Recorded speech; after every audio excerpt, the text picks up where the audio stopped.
मंडळी, सुखी संसार कसा करायचा?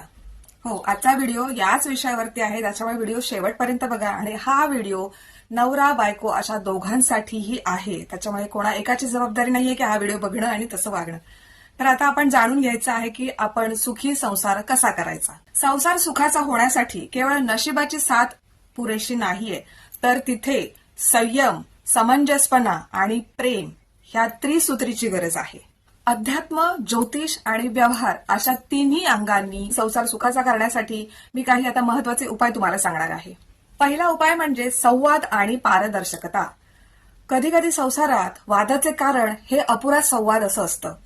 तेव्हा तुम्ही किमान दिवसातून 10 ते 15 मिनिटं आपल्या हातातली सगळी कामं, मोबाईल असो नाहीतर कितीही महत्वाचं काम असू दे, ते काम बाजूला ठेवून तुमच्या जोडीदारासोबत प्रेमाने संवाद साधा. दुसरं म्हणजे ऐकून घ्या. जोडीदाराचं म्हणणं पूर्णपणे ऐकून घेतल्याशिवाय कुठलीही रिॲक्शन देऊ नकात. काहीच आपलं मत मांडू नकात. कधी कधी जोडीदाराला फक्त ऐकून घेणारा माणूस हवं असतं, तर समोरच्याचं, आपल्या जोडीदाराचं ऐकून घ्या. दुसरं म्हणजे अहंकाराचा त्याग. अध्यात्म असं सांगतं की जिथे मी असेल, मीपणा असेल, तिथे आम्ही असू शकत नाही. आणि संसार म्हणजे आम्ही, फक्त मी नव्हे. तर अशा वेळी आपल्या नात्यात कधीही मीपणा आणू नकात. संसारात आम्ही म्हणून जगा. समोरच्याला पण तेवढाच वेळ द्या, तेवढंच महत्व द्या.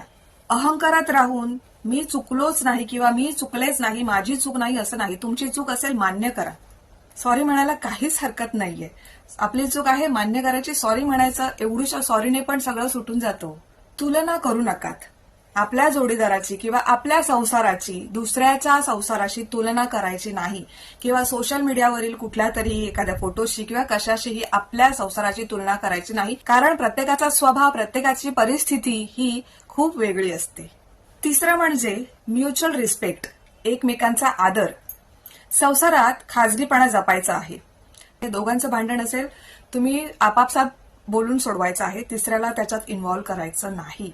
चार चौघात आपल्या जोडीदाराला बोलायचं नाहीये, त्याचा पाण उतारा करायचा नाहीये, त्याचा अपमान होईल असा शब्द वापरायचा नाहीये.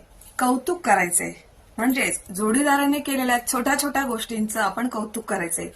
बायकोने स्वयंपाक छान केला, बोलून दाखवा, छान झालाय स्वयंपाक. नवऱ्याने बायकोसाठी खूप काही, म्हणजे नवऱ्याने काही छान केलं, बोलून दाखवा.